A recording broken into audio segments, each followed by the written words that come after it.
Tom Haye diburu NAC Breda di tengah fokus membela timnas Indonesia. Pelaku pencurian tas Dimas Derajat berhasil ditangkap polisi. Lawan timnas Indonesia, Menteri Olahraga Arab Saudi pantau latihan tim secara langsung. Isu Mancini bakal cabut ke Eropa bayangi persiapan Arab Saudi jelang laga kontra timnas Indonesia. SOS mendesak PSSI, atasi isu paspor ganda pemain naturalisasi sebelum jadi masalah besar. Kata tak terduga Martin Paes di Arab Saudi. Tom Haye saat ini berada di Jeddah bersama skuad timnas Indonesia untuk persiapan menghadapi laga penting melawan Arab Saudi. Setelah itu Tom Haye juga akan memperkuat timnas Indonesia dalam laga kandang melawan Australia di Jakarta. Meski fokus pada tugas negara, masa depan Tom Haye di level klub terus menjadi topik perbincangan hangat. Sejak kontraknya dengan SC Heerenveen berakhir pada 1 Juli 2024, Tom Haye belum bergabung dengan klub manapun. Sang gelandang sempat dikaitkan dengan beberapa klub di Eropa, namun hingga kini belum ada kepastian terkait langkah berikutnya dalam karir klubnya. Kabar terbaru datang dari jurnalis olahraga Belanda yang mengungkapkan bahwa NAC Breda kini menjadi kandidat terkuat untuk menggait Tom Haye. Menurut sumber dalam klub, NAC Breda telah memulai diskusi dengan Tom Haye, dan kabarnya sang pemain bersedia menerima tawaran tersebut. Ini tentu saja menambah spekulasi mengenai masa depan Tom Haye yang saat ini berstatus bebas transfer. Situasi ini memberikan peluang besar bagi NAC Breda untuk memperkuat lini tengah mereka dengan kehadiran Haye. Jika kesepakatan ini terjadi, ini bisa menjadi langkah signifikan dalam karir Tom Haye. Setelah insiden pencurian yang menimpa dirinya, pelaku akhirnya berhasil ditangkap oleh pihak kepolisian.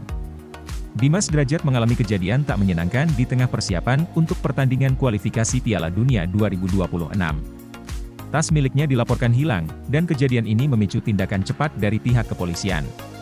Berdasarkan informasi dari Nova Arianto, kepolisian segera bertindak setelah menerima laporan pencurian tersebut.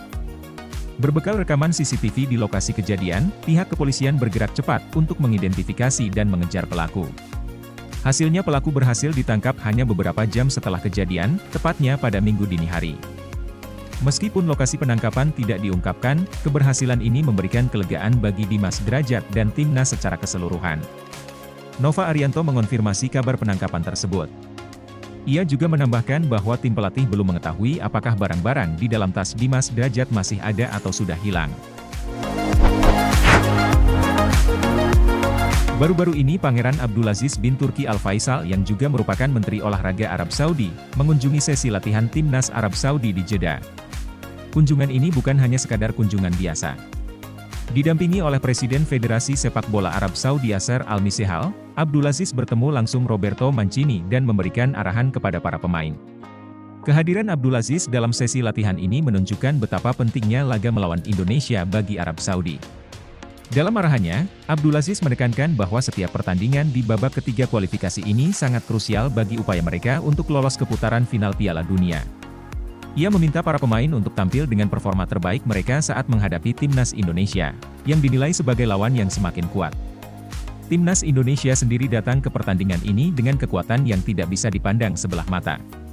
Dari 26 pemain yang dipanggil oleh pelatih Sintayong, setengahnya merupakan pemain yang berkarier di luar negeri, membawa pengalaman dan kualitas yang bisa menjadi ancaman bagi Arab Saudi. Pada 27 Agustus 2023, Roberto Mancini resmi mengambil alih posisi pelatih kepala timnas Arab Saudi, hanya 14 hari setelah ia mengundurkan diri dari timnas Italia. Langkah mengejutkan ini segera membuat Mancini menjadi sorotan dunia sepak bola, terutama setelah ia sukses memimpin Italia menjuarai Euro 2020.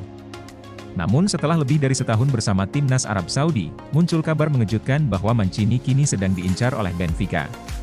Kabar ini pertama kali diungkap oleh media Portugal yang melaporkan bahwa Benfica tertarik merekrut Mancini untuk mengisi posisi pelatih kepala mereka. Meski laporan tersebut mengindikasikan bahwa Mancini belum menerima tawaran resmi dari Benfica, spekulasi mengenai kemungkinan negosiasi terus berkembang. Media di Arab Saudi pun tak ketinggalan mengangkat isu ini, terutama mengingat pentingnya laga mendatang melawan Indonesia yang akan dipimpin oleh Mancini. Media Arab Saudi mengutip laporan dari Portugal yang menyebutkan bahwa negosiasi antara Mancini dan Benfica mungkin belum sepenuhnya berakhir. Selain itu, mereka juga mengingatkan publik tentang wawancara lama Mancini 11 tahun lalu, di mana ia pernah mengungkapkan keinginannya untuk melatih Benfica suatu hari nanti. Pernyataan ini tentu saja semakin memperkuat spekulasi bahwa kepindahan Mancini ke Benfica bisa saja terjadi, meskipun kontraknya dengan timnas Arab Saudi masih berlaku hingga tahun 2027. Berita selanjutnya yaitu mengenai pemain naturalisasi yang dikabarkan belum mengembalikan paspor lamanya ke Kedutaan Besar Belanda. SOS, sebuah lembaga yang berfokus pada perbaikan tata kelola sepak bola di Indonesia, telah menyampaikan keprihatinannya. Mereka meminta PSSI untuk segera mengambil tindakan guna menyelesaikan masalah ini.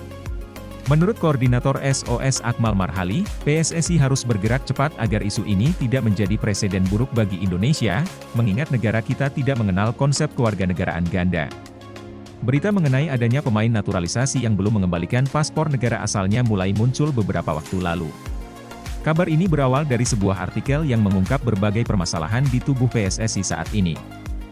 Masalah alih kewarganegaraan ini sebenarnya bukan hal baru. Sebelumnya, seorang sumber mengungkapkan bahwa ada indikasi beberapa pemain naturalisasi dari periode sebelumnya juga tidak mencabut paspor negara asal mereka. Hal ini tentu menimbulkan kekhawatiran karena para pemain tersebut memegang dua paspor. SOS menegaskan bahwa bukan hanya PSSI yang harus bertindak, tetapi semua pihak yang terkait dengan proses naturalisasi juga perlu turun tangan. Mereka harus memastikan bahwa para pemain yang telah dinaturalisasi benar-benar mematuhi aturan dan tidak memiliki kewarganegaraan ganda. Akmal Marhali memperingatkan bahwa jika masalah ini tidak ditangani dengan baik, hal ini dapat mengganggu tatanan hukum negara kita. Ia menekankan bahwa aturan ini berlaku untuk semua orang yang sudah berstatus warga negara Indonesia. Setiap WNI harus memilih apakah tetap menjadi warga negara Indonesia atau kembali ke kewarganegaraan asalnya. Martin Paes, kiper yang kini bermain untuk Dallas FC, telah tiba di Arab Saudi dan langsung bergabung dengan skuad Garuda. Kabar kedatangannya dikonfirmasi melalui unggahan terbaru di Instagram resmi Timnas Indonesia.